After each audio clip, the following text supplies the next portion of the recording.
गुजरात रे बड़ धरणर विमान दुर्घटना। टेकअप पर क्राश होईगला विमान। विमान रे थिले 12 जन क्रू मेंबर सहित 242 जन यात्री।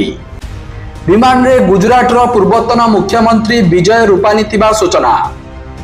अहमदाबाद विमान बंदर निकट रे एयर इंडिया रो एही विमान दुर्घटनाग्रस्त होईछि। एही विमान अहमदाबाद रु लंडन जाउथिला। दुर्घटना स्थल बहल कला धुआं उठुथिबार दृश्य सामना को आसीछि। दुर्घटना परे विमानटी संपूर्ण जली जाइछि। रेस्क्यू टीम घटनास्थल रे पहुंची उद्धार कार्य आरंभ करिसंती।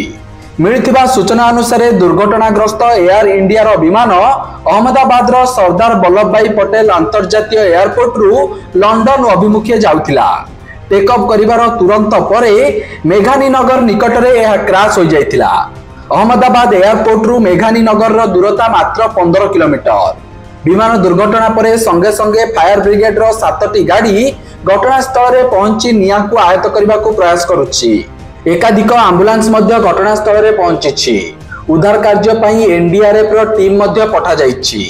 सेपटे आउ एक बड़ सूचना अनुसार दुर्घटनाग्रस्त विमान भितरे गुजरात रो पूर्वतन मुख्यमंत्री विजय रूपानी थिले।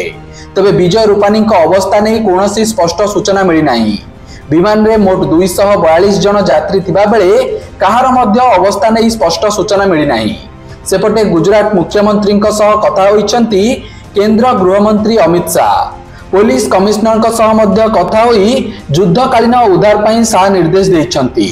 सेपटे बेसामरिक विमान चलाचल मंत्री दुर्घटना स्थल अभिमुखे बाहरिछंती।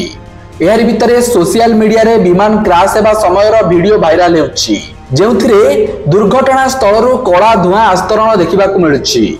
Bureau report Satyapath news.